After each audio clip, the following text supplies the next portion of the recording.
Welcome everyone to yet another episode of podcast. आज का हमारा पॉडकास्ट बेस्ड होगा बिजनेस ग्रोथ पे, बिजनेस स्ट्रेटेजीज पे। और आज के हमारे गेस्ट है वो भी बहुत ही स्पेशल है, मतलब 750 प्लस बिजनेसेस के साथ काम कर चुके हैं और रिसेंटली पास्ट 3 या 4 साल में 250 प्लस करोड़ से भी ज़्यादा का रेवेन्यू जनरेट करके दिया है उनके क्लाइंट्स को। और उनके एक्सपीरियंस की बात करें तो ऑलरेडी 15 प्लस ईयर्स का उनका एक्सपीरियंस है। तो आपका बिजनेस कोई भी हो, उसको ग्रो करना है तो आज का पॉडकास्ट आप एकदम ध्यान से आप सुनिएगा, और बीच बीच में आपको नोट्स बनाने की ज़रूरत पड़े तो वो भी आप कर सकते हो। So presenting mister Raju Pareek. Thank you Vineet. Basically business strategist हैं हम लोग, और पिछले 18 ईयर्स से हम लोग ये फील्ड के अंदर हैं।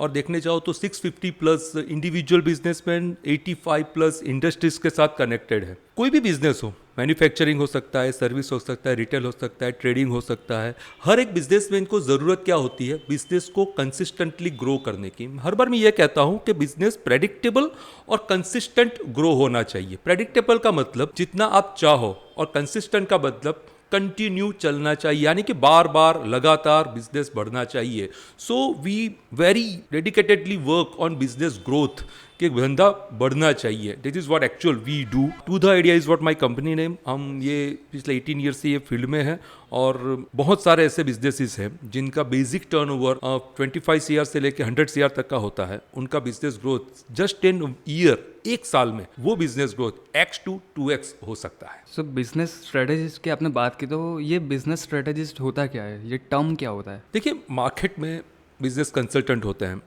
बिजनेस कोच होते हैं, तो वी आर बिजनेस स्ट्रेटेजिस्ट। देखिए, हम जब हमारे एंटरप्रेन्योर से मिलते हैं ना, तो एक चीज़ बहुत कॉमन होती है कि भाई क्या करना है वो क्लियर होता है, कैसे करना है वो भी क्लियर होता है, लेकिन एक क्लैरिटी उनको ज़रूरत होती है, और वो क्लैरिटी होती है क्यों करना है। अगर ये क्यों, वाई क्लियर हो जाता है ना, तो वो जो चाहे वो उनके बिजनेस में वो कर सकते हैं। तो हम ये क्यों पे काम करते हैं, ये वाई पे काम करते हैं। जब हमारे एंटरप्रेन्योर से पूछते हैं कि भाई आपका धंधा कैसा चल रहा है, तो रिप्लाई क्या होते हैं पता है? अच्छा चल रहा है, बढ़िया चल रहा है, सुपर्ब चल रहा है, कई कई बार तो माता रानी की कृपा है। ये सारे रिप्लाईज हमें मिलते हैं। देखिए, ये सारे रिप्लाई आपको मार्केट से सिंपैथी देंगे, और आपको सिंपैथी की नहीं, आपको स्ट्रेटेजी की ज़रूरत है। यानी आपको वन स्टेप अहेड जाना होगा, आपके ये फीलिंग्स वाले रिप्लाई को छोड़ना होगा, और आपको फैक्ट वाले रिप्लाई में आना होगा। फैक्ट वाला रिप्लाई, इसका मतलब डेटा वाला रिप्लाई। यानी अगर आपने ऐसा बोला कि भाई लास्ट ईयर के टर्नओवर से मैं 30% से ग्रो कर रहा हूँ, मेरे पास on an average weekly 30 inquiries आती थी, इस बार अभी 12-15 आ रही है, थोड़ा कम हो गया है। मार्केट से 2 करोड़ लेना था, 80 लाख आ गए, अभी 20 के आजू बाजू में घूम रहा हूँ। हमारा ओवरहेड्स 3 लाख था, कॉस्ट कटिंग करके हमने कुछ 10% कम किया। ये सारे डेटा वाले रिप्लाई है, नंबर्स वाला रिप्लाई। नंबर्स वाले रिप्लाई है। अगर डेटा वाले रिप्लाई देना चालू कर दिया, तो हम डेटा वाले रिप्लाई पे वो एंटरप्रेन्योर को लाना, वो एक स्ट्रेटेजिस्ट ही कर सकता है। इसका मतलब क्या करना है, कैसे करना है, इससे ऊपर जाके क्यों करना है, और ये क्यों वाई क्लियर हो, और वाई को हम कनेक्ट करते हैं डेटा के साथ। तो इंप्लीमेंट कराना, बातें नहीं करना है, चीजों को इंप्लीमेंट करना है। This is the role of an strategist. मतलब सिर्फ ऑन पेपर नहीं, प्रैक्टिकल यस, इम्प्लीमेंटेशन। डेफिनेटली उसको इंप्लीमेंट करवाना, that is very important thing. So कोई भी एंटरप्रेनर है जिसका ऑलरेडी रनिंग बिजनेस है, मेन फोकस कहाँ पे करना चाहिए उनको? बिजनेस ग्रो में करना चाहिए, एम्प्लॉयज़ पे फोकस करना चाहिए, मार्केटिंग पे फोकस करना चाहिए, किस चीज़ पे? वो प्रोडक्शन हो तो प्रोडक्शन, सर्विसेज हो तो सर्विसेज, ऐसे बहुत सारे फैक्टर्स होते हैं जिन पे सब में इक्वली हमको फोकस करना रहता है। बट कोई एक चीज़ जिस पे हम फोकस कर सकते हैं तो इवेंचुअली सब में फोकस हो जाएगा। तो वो कौन सी चीज़ है? देखिए, कोई भी बिजनेस होता है ना, वो 3 पिलर पे डिपेंड होता है। 3 पिलर्स होते हैं। अगर आपको बिजनेस चलाना है तो आपको 3 पिलर पे फोकस करना होगा। पहला पिलर होता है ग्रोथ का पिलर, दूसरा पिलर होता है कस्टमर पिलर, और तीसरा पिलर होता है मैनेजमेंट पिलर। देखिए, हमारे जो एंटरप्रेन्योर होते हैं ना, वो जो 2 पिलर है ना, कस्टमर और मैनेजमेंट, वहाँ पे फंसे हुए होते हैं। क्योंकि पूरा दिन कस्टमर के आगे पीछे घूमते रहना। कस्टमर बहुत स्मार्ट होता है, कहीं ना कहीं फंसा देता है, पूरा दिन उनका निकाल देता है। कई बार तो ये होता है कि कस्टमर उसके एम्प्लॉय या टीम के साथ बात ही नहीं करता, मैं आपके सेट के साथ बात कर लूँगा। और हमारे एंटरप्रेन्योर खुश होते हैं कि ये मेरे साथ ही बात करता है। तो हम पूरा दिन फंसे रहते हैं कस्टमर के आगे पीछे। कई बार हम फंसे रहते हैं मैनेजमेंट पिलर के अंदर, परचेज करना, प्रोडक्शन देखना, मार्केट से क्रेडिट कंट्रोल देखना, वो बंदा आया नहीं आया, कितना काम किया, पूरा दिन वही काम में फंसा रहता है और एंड ऑफ द डे उसके पास टाइम नहीं होता है, वो पूरा थक जाता है और वो थकान में भी वो बहुत खुश है। पूरा दिन मैं बिजी रहा कौन से एरिया में, कस्टमर और मैनेजमेंट पिलर पे। तो मैं बहुत ही स्ट्रांगली एक स्टेटमेंट बोलता हूँ, जो कस्टमर और मैनेजमेंट पिलर है ना, वो 110% आप डेलीगेट कर सकते हो।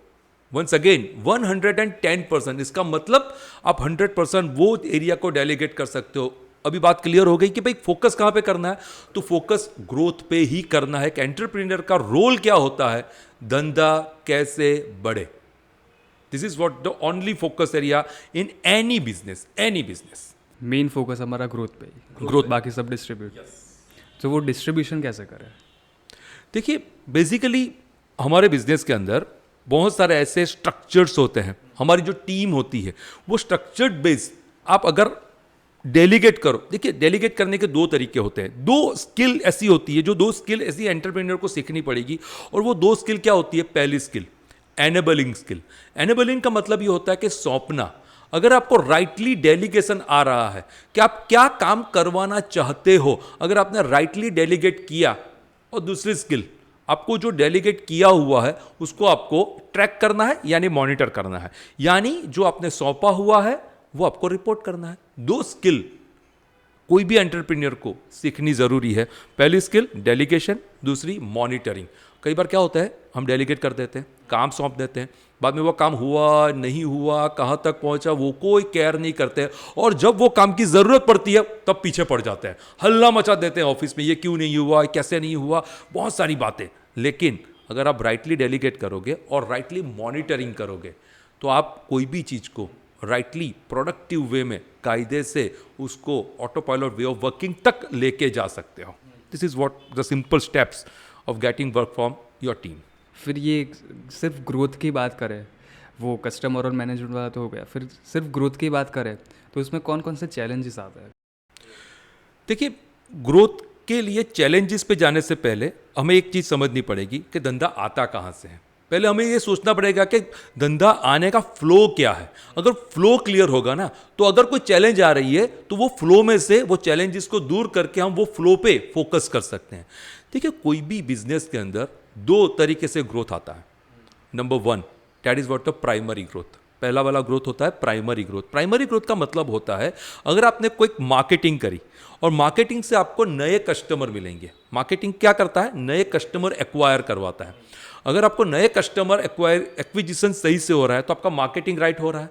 तो this is what the first type of growth that you can generate in your business. This is what the primary growth. और दूसरा ग्रोथ होता है that is the secondary growth. और वो ग्रोथ ये होता है अगर आपने प्रोडक्ट या सर्विस डिलीवर कर दी, उसके बाद एक ग्रोथ होता है रिपीट और रेफरल। दो ही तरह होते हैं, प्राइमरी और सेकेंडरी। अगर हमने दो ग्रोथ पे फोकस किया तो हम चैलेंजेस को साइड में रखते ग्रोथ पे फोकस कर सकते हैं। ऑलमोस्ट 80% ऑफ द बिजनेस जिनको आप पूछो कि आपका मैक्सिमम ग्रोथ कहां से आ रहा है, प्राइमरी से या सेकेंडरी से, तो 80% ऑफ द बिजनेस में विल से मेरा ग्रोथ सेकेंडरी से ज्यादा आता है, रेफरल से ज़्यादा। रेफरल से ज़्यादा आता है, रिपीट से ज़्यादा आता है। अगर हमें हमारे बिजनेस को, एक बार मैं बताया कि प्रेडिक्टेबल कंसिस्टेंट ग्रो करना है तो हमें प्राइमरी ग्रोथ पे फोकस करना होगा। अगर हमने प्राइमरी ग्रोथ यानी मार्केटिंग वाले ग्रोथ पे फोकस किया तो बहुत सारी चैलेंजेस जो होती है वहाँ से हम दूर निकल जाते हैं। चैलेंजेस की अगर बात करें तो बेसिक चैलेंज क्या होती है, हम बिजी रहते हैं हमारे ऑपरेशंस में। ऑपरेशंस में बिजी रहने से एक फायदा होता है, आपका सेकेंडरी ग्रोथ सही चलेगा। अगर आपका सेकेंडरी ग्रोथ सही चल रहा है तो आपको जितना स्टेगनेंट आ जाएगा और जितना चल रहा है उतना ही चलेगा। लेकिन आपको ज्यादा करना है तो आपको प्राइमरी ग्रोथ यानी मार्केटिंग पे फोकस करना पड़ेगा। तो चैलेंज क्या है, ऑपरेशन पे फोकस करना। राइट वे क्या है, मार्केटिंग पे फोकस करके नए कस्टमर एक्वायर करना। This is what the right way to grow your business. वो प्राइमरी मार्केटिंग फिर कैसे करें, कौन से वेज है उसको करने के? प्रोडक्ट इंडस्ट्री में हो या सर्विस इंडस्ट्री में, दो ही चीज हो सकती है, आप प्रोडक्ट बेच रहे हो या सर्विस बेच रहे हो। देखिए हम क्या बेच रहे हैं दैट इज वेरी इंपॉर्टेंट। कई बार क्या होता है, ये मेरी दुकान है, ये मेरी ऑफिस है, आपको क्या चाहिए बताइए, I can serve you anything. This is what attitude of any entrepreneur right now. ये एटीट्यूड है, मार्केट बेस्ड एटीट्यूड है। आपको क्या चाहिए वो बताइए, वो मैं बेचने के लिए तैयार हूं। लेकिन इससे एक स्टेप ऊपर आना पड़ेगा, एक स्टेप ऊपर आना पड़ेगा। आपको प्रोएक्टिव बिजनेस ग्रोथ करना पड़ेगा, और प्रोएक्टिव बिजनेस ग्रोथ का एक ही फंडामेंटल है, and that is what attack. Market में अटैक करना पड़ेगा, राइट नीड आइडेंटिफाइड करनी पड़ेगी, और राइट प्रोडक्ट बेचनी पड़ेगी। इसका मतलब यह है कि आपको क्या बेचना है वो क्लियर होना चाहिए। आपके पास सब कुछ है, ये मार्केट नहीं है। आपके पास स्पेसिफिक क्या है, ये मार्केट है। इसका मतलब अगर आपको ग्रो करना है तो आपको टारगेट सही से करना पड़ेगा। देखिए टारगेट है ना, 3 तरीके से हो सकते हैं, लेकिन राइट तरीका कौन सा है, ये तीसरा तरीका जो है राइट तरीका है।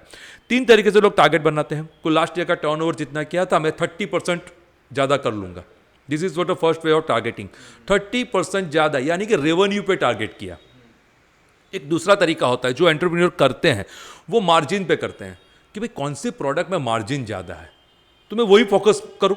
यानी कि भाई 5 करोड़ का टर्नओवर है, 8 करोड़ करना है, तो कौन से मार्जिनेबल एरिया वाले प्रोडक्ट्स है जब में ज़्यादा मार्जिन है, अभी ये प्रोडक्ट बेच दूं तो मेरे तो आराम है ना, मेरा तो टर्नओवर बढ़ गया, मेरा काम खत्म।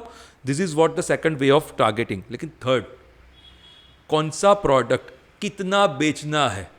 अगर आपने प्रोडक्ट बेस्ड टारगेटिंग करी तो आप राइट टारगेटिंग कर रहे हो, राइट वे में मार्केटिंग हो पाएगी, और राइट वे में मार्केटिंग होगी तो राइट लीड कन्वर्जन होगा, लीड एक्विजिशन होगा, और राइट लीड एक्विजिशन आपको राइट सेल्स यानी कि राइट ग्रोथ करके देगी। तो राइट अप्रोच रेवेन्यू मार्जिन नहीं है, right approach product based targeting है, नंबर बेस्ड टारगेटिंग है। This is what how you can, मतलब एक कैटेगरी के पीछे ही पड़ने का, मतलब एक निश होती है, निश को select Yes, करने का, yes, yes. सब निश में नहीं जाने का। डन। अभी मोस्टली यही चल रहा है Right. कि एक प्रोडक्ट एक सर्विस है, वो सब निश में टारगेट करता है।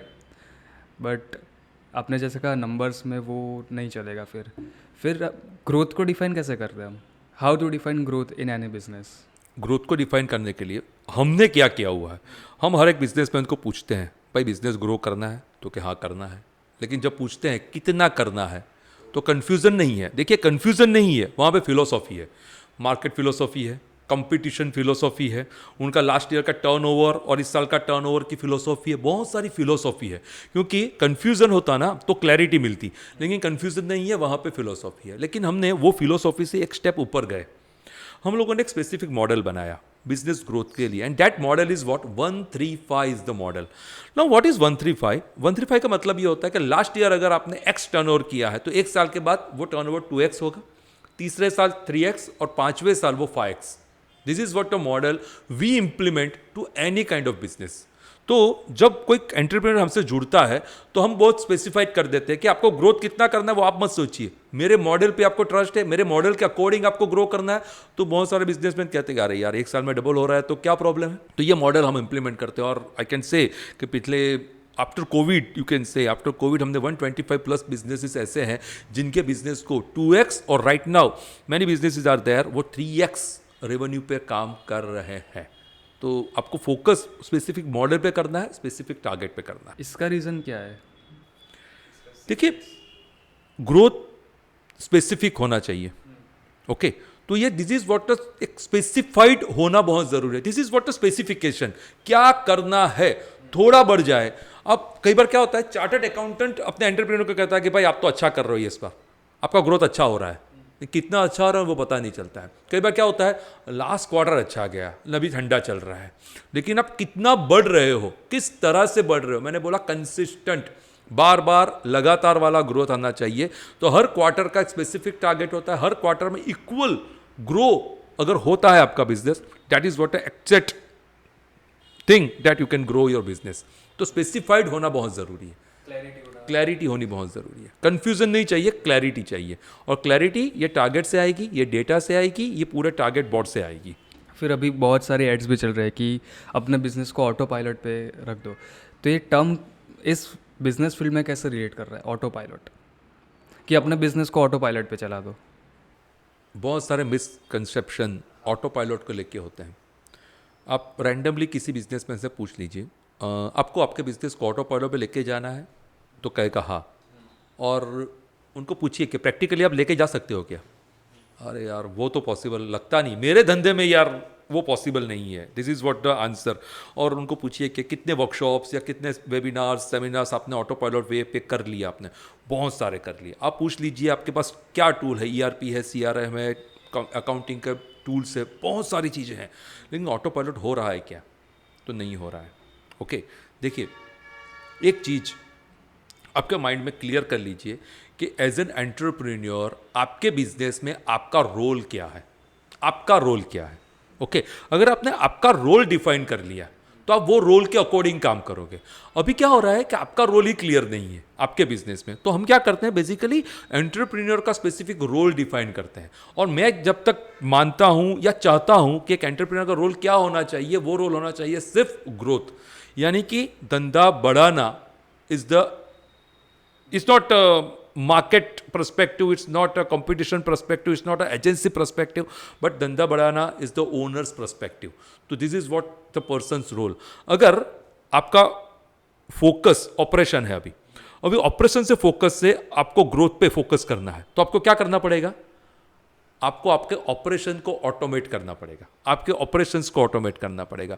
अगर आपके ऑपरेशंस को ऑटोमेट करना है तो आपके पास स्पेसिफिक सिस्टम्स चाहिए. देखिए एक टर्म सब लोगों ने सीखा हुआ है, समझा हुआ है, and that term is what? System. System के बिना तो कोई बिजनेस चलता नहीं है. तो system is a term. System किसके लिए है? तो आपके यहाँ पे जो टीम है वो टीम के लिए सिस्टम है. आपके लिए कोई सिस्टम नहीं. एंटरप्रेन्योर के लिए कोई सिस्टम नहीं है. वो टीम के लिए सिस्टम है. सिस्टम बनती कैसे है? तो प्रोसेस से सिस्टम बनती है. छोटे छोटे स्टेप्स को डिफाइन करके हम सिस्टम डिफाइन करते हैं. अभी आप मुझे समझाइए कि टीम को अगर सिस्टम में लाना है तो सिस्टम समझाना इजी है या वो प्रोसेसेस, स्टेप्स, बुलेट पॉइंट में लिखे हुए स्टेप्स समझाना इजी है? डेफिनेटली बुलेट पॉइंट में लिखे हुए स्टेप्स समझाना इजी है.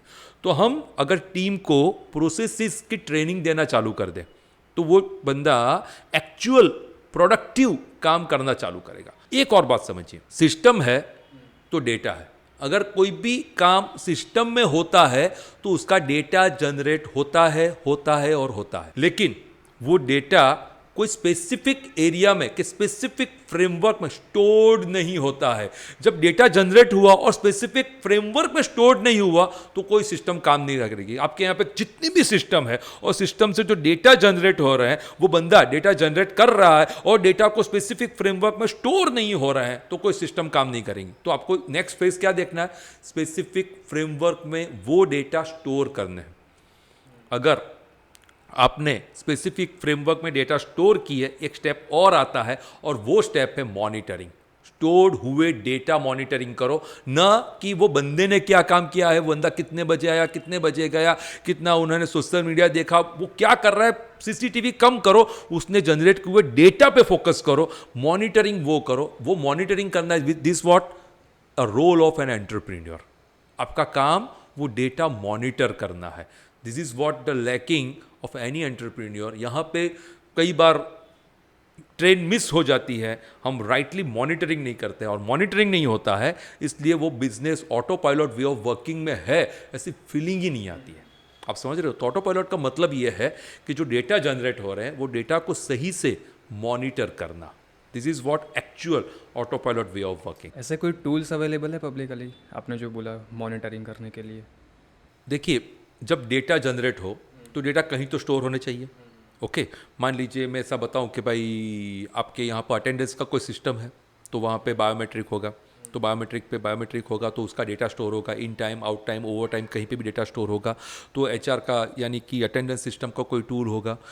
इंक्वायरी मैनेजमेंट करना है तो CRM इज़ द टूल. अगर आपको प्रोडक्शन, इन्वेंट्री और परचेज की बात करेंगे तो ERP is the tool. Account के लिए हम बहुत सारे अकाउंटिंग सॉफ्टवेयर्स का यूज़ कर रहे हैं.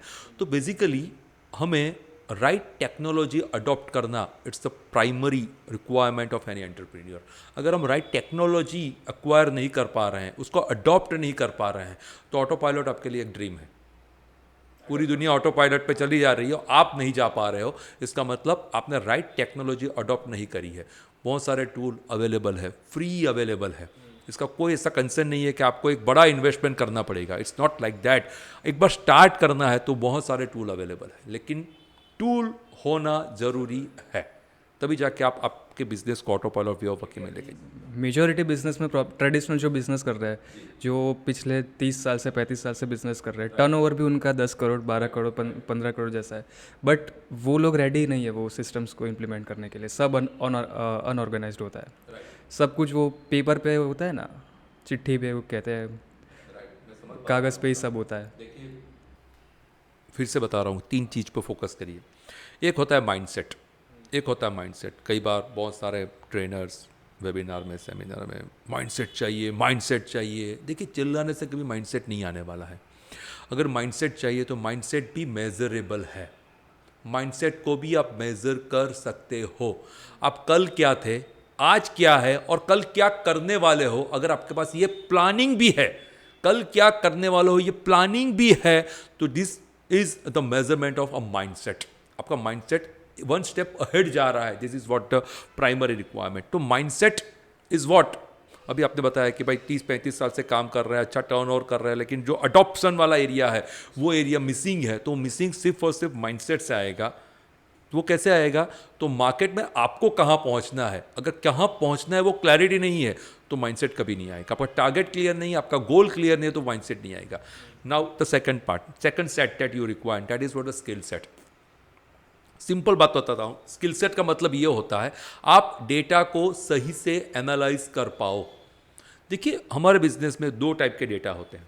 एक डेटा क्या होते हैं पता है, एक्चुअल डेटा होते हैं। एक्चुअल डेटा का मतलब ये होता है कि भाई मैं आपसे पूछूं कि आपका टर्नओवर कितना है, आप बता दोगे। मैं पूछूं कि नेक्स्ट क्वार्टर का टारगेट क्या है, आप बता दोगे। मैं पूछूं आपका ओवरहेड्स कितना चल रहा है, तो आप बता दोगे। तो बहुत सारे ऐसे डेटा है जो आप बता दोगे।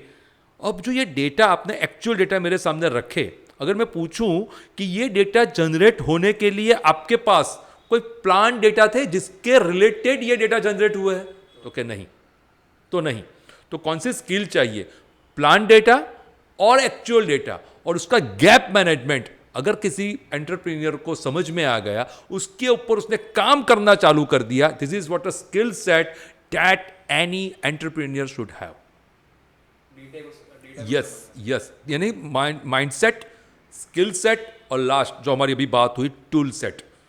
डेटा जनरेट हो रहा है, अगर डेटा जनरेट हो रहा है और राइट वे में स्टोर नहीं हो रहा है, तो कोई सिस्टम आपकी काम नहीं करेगी, और उसको भी एनालाइज करना पड़ेगा। डेफिनेटली। अब मार्केटिंग पे फोकस कैसे करें, राइट वे कौन सा है मार्केटिंग में। आपने कहा कि प्राइमरी पिलर जो है वो मार्केटिंग का है, तो वहाँ पे राइट अप्रोच क्या होगा हमारा मार्केटिंग में। देखिए, पहले तो हमारे माइंड को रेडी करना पड़ेगा कि हमें न्यू कस्टमर्स एक्विजिशन चाहिए। अगर हमारे पास न्यू कस्टमर एक्विजिशन होगा तभी जाके हमारा बिजनेस ग्रो करेगा। और न्यू कस्टमर एक्विजिशन का राइट टूल है मार्केटिंग। राइट टूल मार्केटिंग है। ब्रांडिंग में ज़्यादा बात नहीं कर रहा हूँ अभी, मैं सिर्फ और सिर्फ मार्केटिंग की बात कर रहा हूँ। देखिए, हमारा अप्रोच राइट नाउ, हमारा अप्रोच कैसा है पता है। मैं कई बार लोगों से पूछता हूँ कि आपके यहाँ पे लीड जनरेशन कैसे होती है, तो वो बहुत सारे ऐसे प्लेटफॉर्म के नाम लेते हैं, इंडिया मार्ट है और बहुत सारे ऐसे प्लेटफॉर्म्स लेते हैं कि वहाँ से हमें लीड मिलती है। तो मैं ये पूछता हूँ कि भाई लीड मिलती है, तो अगर मान लीजिए कोई एक प्रोडक्ट के लिए लीड जनरेट करी वो प्लेटफॉर्म ने, तो कितने लोगों को बांटते हैं, तो हंसते हैं, बहुत सारे लोगों को बांट देते हैं। ओके, चलिए, आपको भी वो लीड मिल गई, आपने वो अप्रोच चालू कर दिया, आपने उसको अप्रोच करा, उसको कोटेशन भेजा और आपने वेट करना चालू कर दिया। और आप क्या करोगे, कोटेशन भेज के वेट करोगे। वेटिंग पीरियड खत्म होने के बाद आप एक चीज़ करोगे कि भाई फ़ोन करोगे कि भाई मेरे कोटेशन मैंने भेजा था, क्या हुआ, फॉलोअप लोगे। वो बंदा बोलेगा कि भाई देखिए आपका कोटेशन सही है, प्रोडक्ट भी सही है, और आप भी एज अ बंदे आप भी बहुत सही हो, मेरे को धंधा आपसे ही करना है, लेकिन प्रॉब्लम ये है कि कंपटीटर का भी एक कोटेशन आया है और वो कोटेशन 10% डाउन है। आप सोचोगे कि भाई एक नए टेरिटरी से लीड आई हुई है, चलो धंधा कर लेते हैं। आपने रिवाइज कोटेशन 12% लो करके भेज दिया। 12% का घाटा कहाँ से हुआ पता है, आपके प्रॉफिट से हुआ। आपने 12% प्रॉफिट कम कमाया और आपने वो इंक्वायरी विन कर ली।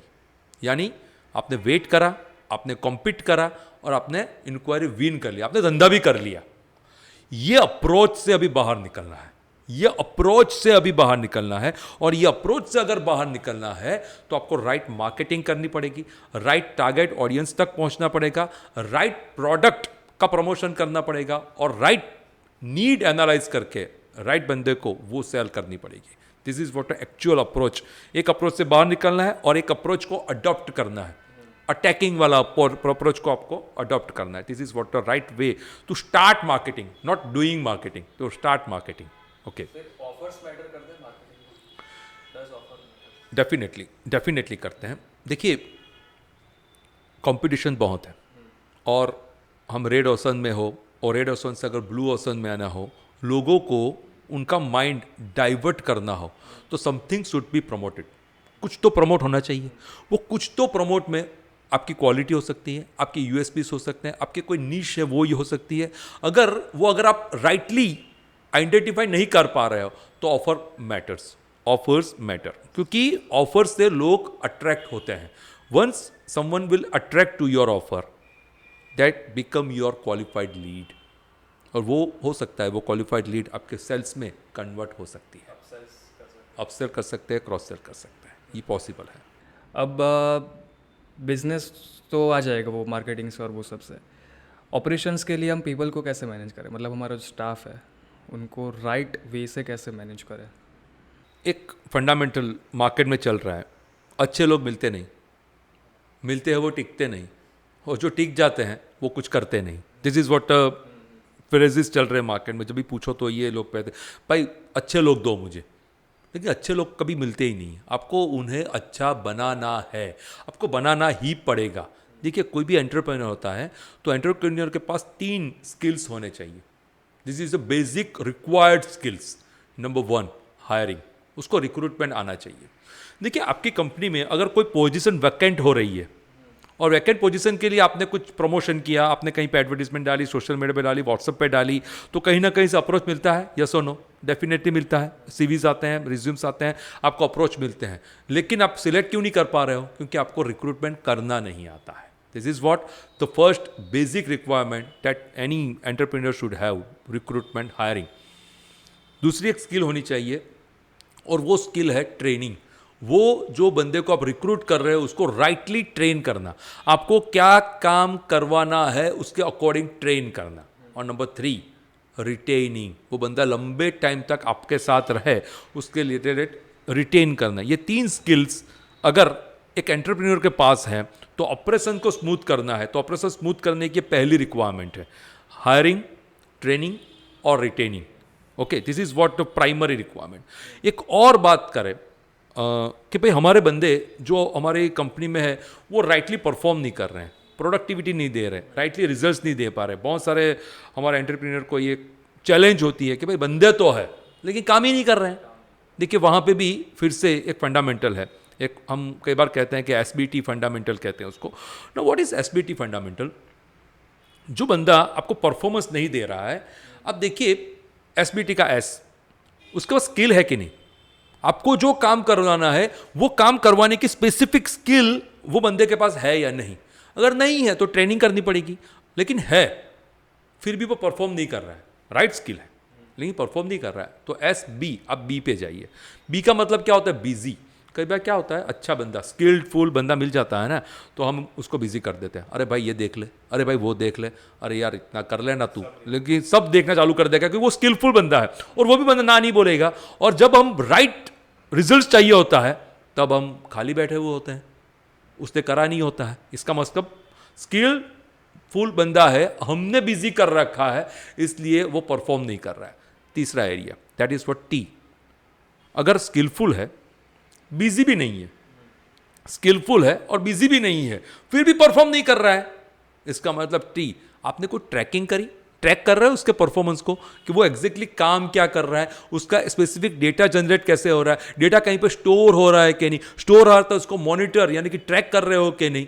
SBT फंडामेंटल होता है. ऑपरेशन को आपको प्रोडक्टिव बनाना है, कायदे से प्रोडक्टिव बनाना है, तो आपको SBT फंडामेंटल पे वर्क करना पड़ेगा. ये करने से आपके बंदे एक्चुअल प्रोडक्टिव वे में काम करना शुरू कर देंगे.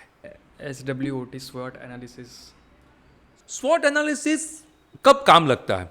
जब मान लीजिए कौन सा ट्रेनिंग मैं मेरी टीम के लिए कराऊं. अब अगर you are confuse with that, अगर बहुत सारे ऐसे प्रॉब्लम चैलेंजेस है, बट ट्रेनिंग तो करानी है, लेकिन कौन से एरिया पे ट्रेनिंग कराऊं? तो आप हर एक बंदे का स्वॉट एनालिसिस उनसे ना कहते हुए आप खुद करिए कि भाई आपके बंदे की स्ट्रेंथ क्या है। आपके पास है 1 2 3 4 साल से आपके पास वो बंदा है, तो कोई तो स्ट्रेंथ है, इसीलिए वो बंदा आपके साथ है। Okay, this is what the first thing that you can do. आप सोचिए कौन कौन से स्ट्रेंथ है उसके पास।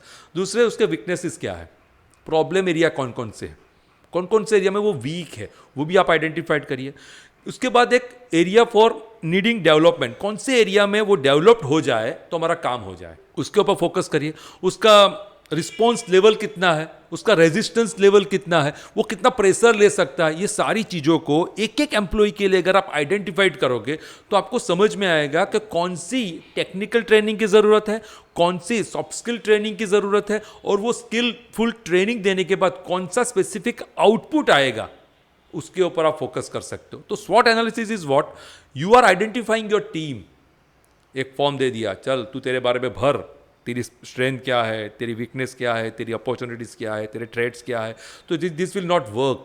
आपको आइडेंटिफाइड करना पड़ेगा, आपको समझना पड़ेगा, और आप उसको आइडेंटिफाइड करोगे तो आप डिफाइन कर पाओगे कौन सी ट्रेनिंग देने से मुझे या मेरी कंपनी को, मेरे ऑर्गेनाइजेशन को फायदा होगा।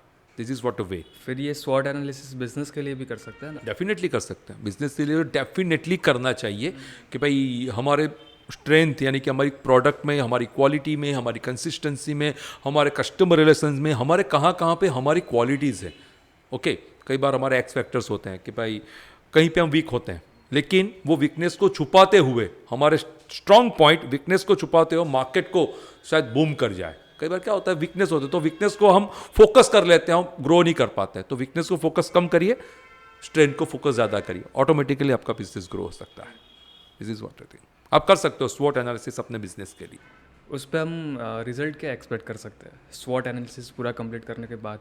मतलब उस पर काम कैसे करें, इम्प्लीमेंटेशन कैसे करें हमें? देखिए, हाँ, इम्प्लीमेंटेशन होता कैसे है, जब आप कुछ आइडेंटिफाइड कर पाओ। ओके, अगर मैंने आज ग्रोथ की बात करी, हाँ हाँ ग्रोथ चाहिए, ग्रोथ चाहिए, ग्रोथ चाहिए, ओके, तो आप ग्रोथ पे लग गए। बाद में किसी ने बोला कि टीम पे काम करिए, हाँ टीम का काम करना पड़ेगा, आप टीम पे लग गए। बाद में पता चला कि ऑपरेशंस पे काम करना है, आप वहाँ पे लग गए।